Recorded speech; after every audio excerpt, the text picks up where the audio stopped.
Hello everyone, good morning. Welcome to my new channel Ankita family. আগে আমার পরিচয়টা দিয়ে দিই। আমি অঙ্কিতা। আমার শ্বশুরবাড়ি পূর্ব মেদিনীপুর আর আমার বাপের বাড়ি ফলতা, দক্ষিণ চব্বিশ পরগনা। আর আমি বাপের বাড়িতেই আসি। আর আমি এখান থেকে ব্লগটা শুরু করছি। এটা আমার ফার্স্ট ব্লগ। আর আমার একটাই অনুরোধ, সবাই একটু আমার পাশে থাকবেন। তোমাদের ভালোবাসা ছাড়া এগিয়ে যাওয়া একদমই সম্ভব নয়। আর আমার এখানে থাকার কারণ হচ্ছে, আমি 3 মাস প্রেগনেন্ট অবস্থায় এখানে চলে আসি। আমার হাজব্যান্ড এখানে একটা নার্সিংহোমে জব করে। আর আমার প্রেগনেন্সিতে একটু রিস্ক আছে। ডক্টর তো গাড়ি জার্নি করতে একদমই মানা করেছে। আর আমার এখানে সব কিছু সুবিধা থাকার কারণেই আমি এখানে আসি। তো আজকে ব্লগটা আমি সকাল থেকেই শুরু করেছিলাম, তোমরা দেখতেই পেলে। সকালবেলা ফ্রেশ হয়ে চলে এসেছি। আর আগের দিন রাতে মা মৌরি আর বাতাসা ভিজিয়ে রেখেছিল, সেটাই শরবত করে নিলাম। তারপর রোজকার রুটিন, একটু ড্রাই ফ্রুট খেয়ে আর শরবত খেয়ে নিলাম। তারপর ভাবলাম শীতের জামাগুলো গুছিয়ে নিই। হয়তো তোমরা এখন ভাবছো যে এখন শীতের জামা আবার কী হবে। ওই যে তখন আমি বললাম না 3 মাসে চলে এসেছি, তখন শীতকাল ছিল, ডিসেম্বর মাস। তখন থেকে এগুলো এখানে ছিল। তো তোমাদের দাদা ভাই বাড়ি যাবে, তাই ভাবলাম এগুলো এখানে থাকবে কেন, পাঠিয়েই দিই।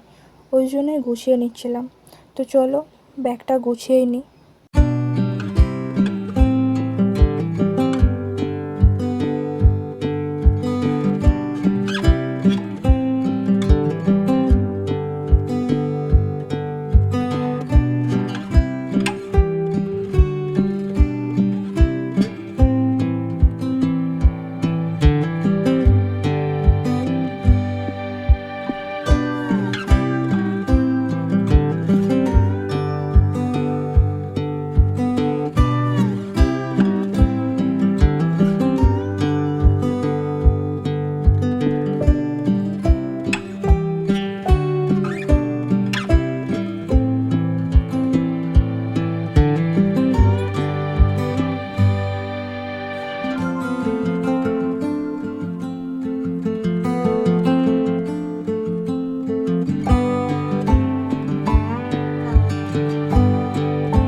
তো এদিকে আমার ব্যাগ গুছানো হয়ে গেছে, তার মধ্যে আর একটা কাণ্ড ঘটে গেছে।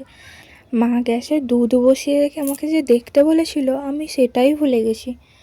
তারপর গিয়ে দেখি না, দুধ ফুটে ফুটে একদম কমে গেছে। যে বাটিটায় বসানো ছিল, সে বাটিটা তো পুড়ে গেছে। আর এই দুধটা কী করব, ওই জন্য এক ছোটো কড়াইতে ঢেলে আবারও গ্যাসে বসিয়ে দিলাম। এইরকম তো আর খাওয়া যাবে না। ওই জন্য ভাবলাম ক্ষীর করে নিই। চিনি ছাড়াই করেছিলাম। খেতে খারাপ লাগলো না, বেশ ভালোই লাগলো। ক্ষীরটা বাটিতে তুলে নিয়ে কড়াইয়ে জল ঢেলে দিলাম, নাহলে আবার ওটা বসে যাবে। তারপর অনেকটা সময় পার করে ফেলেছিলাম। স্নান করে লাঞ্চ করার পর একটু রেস্ট নিয়েছিলাম। সেই সব ক্লিপ নেওয়া হয়নি। তারপর ওই বিকেল 4:30-5টার দিকে মা বাজারে যাচ্ছিল। ওই যে সকালে ব্যাগটা গুছিয়ে রেখেছিলাম, মাকে বললাম তুমি যেখানে যাচ্ছ তুমিই ব্যাগটা নিয়ে চলে যাও, ও হয়তো আসার টাইম পাবে না। তাই মাই নিয়ে চলে গেছিলো। মা আমার আর ভাইয়ের জন্য নতুন জামা নিয়ে এসেছিলো। সামনে পয়লা বৈশাখ বলে কথা, নতুন জিনিস না পরলে হয়। মা আমাকে জিজ্ঞাসা করেছিল যে কী নেব। তো আমি বলেছিলাম নাইটিই নিয়ে এসো। তো কেমন হয়েছে জানিও একটু। তার সঙ্গে দই আর মিষ্টিও এনেছিল। আর এই গরমের সময় একটু ঠান্ডা ঠান্ডা দই খেতে দারুণ লাগে। তারপরে দই খেয়ে নিয়ে মাকে জিজ্ঞাসা করলাম রাতে কি হবে। তো বললো লুচি হবে। আমি বললাম তাহলে ময়দাটা আমিই নয় মেখে দিচ্ছি। এদিকে আমার ময়দা মাখানো হয়ে গেছিলো, মা লুচি বেলছিল আর আমি এদিকে লুচি ভেজে দিচ্ছিলাম।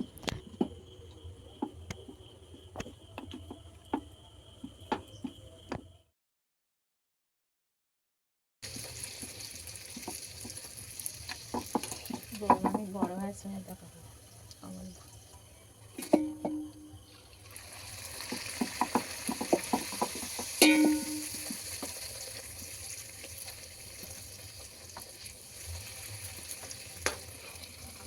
আর আজকে রাতের মেনু ছিল লুচি, কুমড়ো, আলু, পটল, একটু ঘন্ট মতন আর একটু চিকেন ছিল। আজকের ভিডিওটা এই পর্যন্তই।